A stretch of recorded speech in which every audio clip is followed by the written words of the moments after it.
Right now, we are joined by our Senior Counsel for Global Affairs, former Secretary of State and CIA Director, Mike Pompeo. And Secretary Pompeo, I wanted to go directly to this. I even got a news alert while we've been on the air that the situation, and Wall Street Journal, a lot of reporting on it, that Israel could be attacked even directly inside Israel, or maybe it's diplomats who serve overseas in their embassies and consulates. We've heard 2 days by Iran, and then a new alert went out that it could even be occurring very soon, at sometime this evening. Well, Jordan, I've seen that reporting as well. I can't confirm it for sure, but it's also unsurprising. The Israelis took a strike, went after a major Iranian leader. Wouldn't surprise me if the Iranians decided, hey, we needed to respond in some way to placate our own domestic constituency. Even they try to make sure that they are not embarrassed on the world stage. I'll be surprised if it's a strike that is overwhelming or creates a massive escalation cycle. The Iranians know the risk associated with that. I was happy to see the Biden administration say that they're going to stand by our ally Israel. Sadly, I think they put the Israelis in exactly this position because they had refused to say that for the past 3 or 4 months instead of constraining them. I'm hopeful that the Israelis will take a response that is appropriate and significant enough to begin to restore the deterrence that the Biden administration lost when it began to unravel the Middle East peace that had been built during the 4 years of the Trump administration. Yeah, I mean, Secretary Pompeo, we heard from Prime Minister Netanyahu that, again, if the attack comes from inside Iran, that they will respond with attacks inside Iran as well. So it won't be proxies, it won't be Houthis, it won't be the Hezbollah, it won't be targeted Hamas. It will be inside Iran. If their attack emanates outside of Iran, or it won't be Syria. But the question is then, and I think the U.S. government, one of the advisors to President Biden said, of course, if the attack comes out of Iran, I think it was a State Department official, Brett McGurk, who said if it comes out of Iran, that of course they have the right to strike back inside of Iran. I mean, if we don't deter this, and you take the conflict that's already going on between Israel and Hamas, and you go next level here, and I'm not saying the Israelis again would not.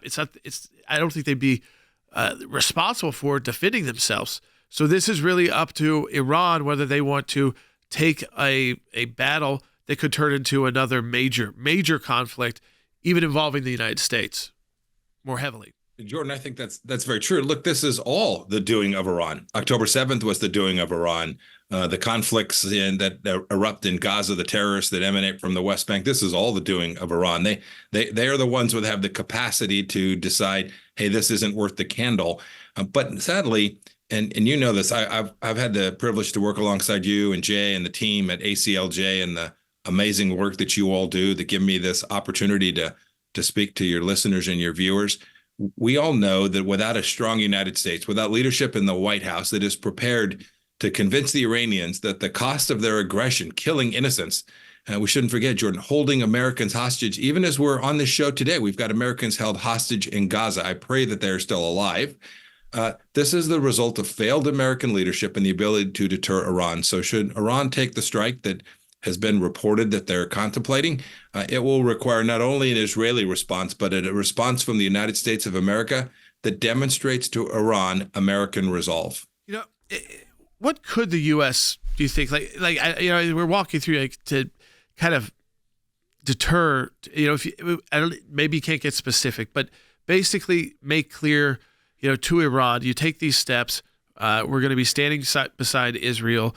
And this could be maybe it's strong language, but this could be the reason why your entire Islamic Republic is destroyed because of decisions, like you said, Secretary Pompeo, that they have decided to make, that they have decided to take these aggressive steps and coordinate and fund Hamas to carry out the October 7th attacks at Hezbollah and in Syria and all these other areas where they try to destabilize in the Gulf states as well.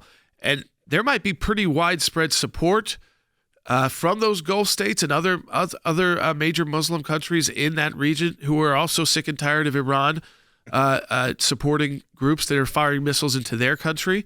I know they might not love saying it, but that would be pretty supportive of saying, you know what, they've crossed a line. And I think if if we had to hit back, and again, we hope we don't have to get to that point. I mean, that could be the end. I don't know how strong of a hold it is. We see the people on the streets. We see the protest that they want freedom back. So I guess that's why they don't respond so quickly with attacks inside of Iran, into Israel. They are worried about their own people and what happens next. I think that's right, Jordan. I'll give you asked sort of what are the kinds of things we could do. So obviously there are physical targets we could strike inside of Iran. Lots of different levels in the way that you could go at it. You could go at it in places that took out their capacity to ship crude oil around the world, move natural gas around the world. So you could go for infrastructure targets. There's lots of military targets that one could go after. But put that aside for just a moment. Think about the cyber efforts that could be undertaken. Think about economic sanctions that could be enforced and put in place. Think about eliminating their capacity to fund and train these proxies by going after the military targets, not inside of Iran, but proxy headquarters and bases. The scope and nature of the responses are highly varied. You can make them very nuanced. So we ought to be, I hope they've thought about that in the Biden administration. We thought about it all the time. How is it that we restore that deterrence if it should be the case that we lose it? And then finally, not only is it about the effort that's undertaken, call it a strike or a response or how we counter, but what's really important is convincing the Iranian regime that the American leadership is capable and serious and competent. And when it comes to deterrence, right, Vladimir Putin rolls into Ukraine. We lose 13 Americans in Afghanistan. Now we have the catastrophe that is the Middle East. America is a lot less secure and a lot less safe when we don't have leadership in the White House and at our security agencies that are focused on merit and on deterring the bad guys from doing dangerous things to the United States of America. Secretary Pompeo, for our supporters out there, I think it's key to know the reason why we're able to have you on the team. You can join us and we can get to this level of insight with a former CIA director, a former Secretary of State, to take this time to get deep into it, not just do these 4-minute hits, but to really explain and the pieces that you write also for ACLJ.org.